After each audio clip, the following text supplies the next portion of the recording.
Well, you just heard it. The people have spoken. They were chanting, CNN sucks. Welcome back to Sunday Agenda. I'm Lidia Curanaj. Also under fire, another network, CBS News, suffering two black eyes after back-to-back controversies. How much damage can one network take? Let's find out in this week's special edition of Media Madness. Joining us now, our Republican strategist and the founder of LifeFlip Media, Eric Mitchell. Also with us, senior research analyst at the Media Research Center, Bill D'Agostino. Thank you both so much for joining us. Thanks a lot. Eric, by the way, I follow you on social media, and I love how devoted you are to your wife and your happy anniversary. It's so cute. I love it. I love it. And she is gorgeous. Good catch there. I agree. Absolutely. Eric, okay, let's get to business. Okay, Eric, here is a clip that CBS served up to promote an interview that 60 Minutes did with Vice President Kamala Harris. Take a look. It seems that Prime Minister Netanyahu is not listening.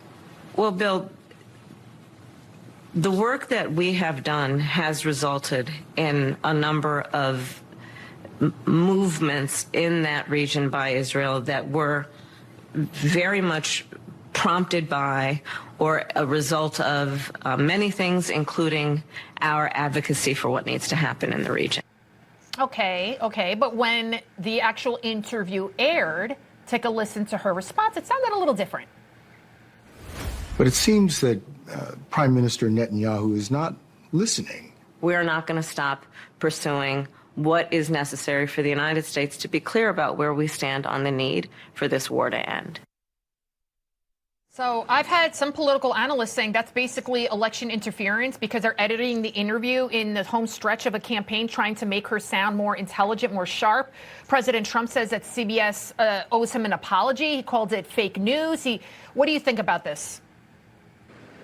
It's mind-blowing, but I mean, she almost started the original answer with saying she comes from a middle-class family, like she does with every answer.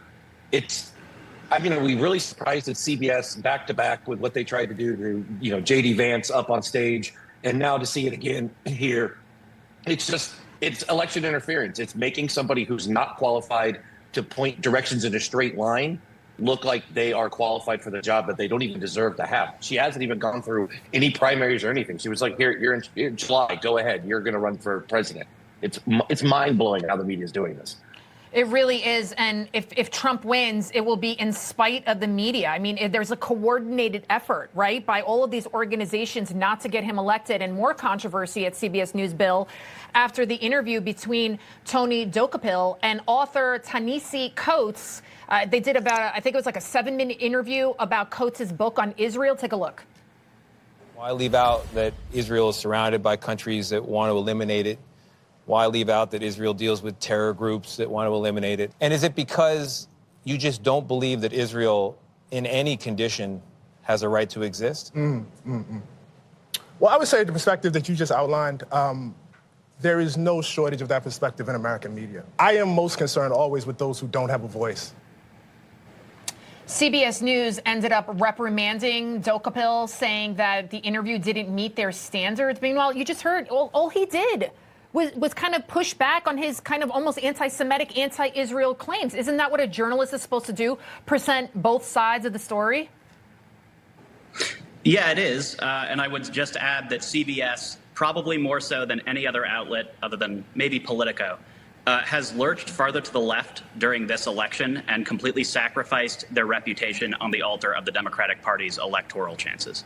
And their lambasting Dokapil for a completely normal question is kind of part and parcel of that. What he did there was essentially stumble into exposing Ta-Nehisi Coates for having, as you just put it, a vile anti-Semitic stance on the Israel thing. And he said, look, there's no shortage of what you say on media. I'm interested in people who don't have a voice. Well, you could say that about just about anything. That's like saying, oh, well, there's no shortage of people who say the Holocaust was bad. I'm interested in representing people who don't have a voice and say it was good, right? Like that's essentially what we've got going on here. The fact that something is not routinely said on media does not necessarily automatically make it a valid perspective or point. And so Dokapil essentially exposes Ta-Nehisi Coates as an anti-Semitic grifter. And what does CBS News do? They punish him for it. It's unbelievable. I worked at CBS News for 5 years. I worked my way up from a production assistant on the early show to a coordinating producer with Dan Rather. I got promoted several times. I felt like it was a master class. I got my doctorate almost in journalism because the standards were so high. So it's really shocking. It's very disheartening to see something like this happen, especially at that network.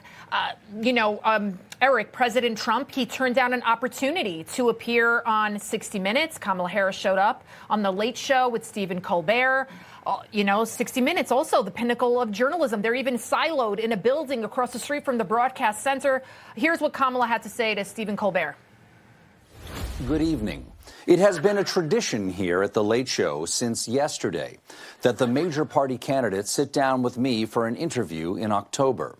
We invited Kamala Harris to be our guest this evening, and she accepted. That interview in a moment. In the interest of fairness, we also invited former President Donald Trump to go himself. He declined our offer. It's kind of funny. It is kind of funny because I wish he actually did say that to them because they kind of deserve it, and they owe him an apology after what they are doing. Number one, I didn't know people still watch The Late Show with Stephen Colbert. But, are we really surprised? Her interview wasn't good. I watched the bits on Twitter because I won't give them the views. But it's just horrible that, number one, we're talking about a president who did an amazing job. And we're telling him to go whatever he used there, that wonderful word at the end. And I wish President Trump said it. But they're just embarrassed because when they do put Trump or J.D. Vance on, it is amazing to hear the answers. It's honest, and they're speaking to America. And I think that's what they're fearful of. Is they won't put JD on. You see him on Sunday media right now. He is cleaning up. He's amazing. He's eating CNN for lunch. Right. That's what they're afraid of. She's an embarrassment. Her and Waltz, I don't know. I wouldn't put them in charge of the circus I wouldn't put them in charge of opening doors. They scare me. And they want nuclear codes? Come on. It's unbelievable. We got to leave it right there, guys. Thank you so much, Bill D'Agostino, Eric Mitchell. Thank you both. Thanks a lot. Fresh off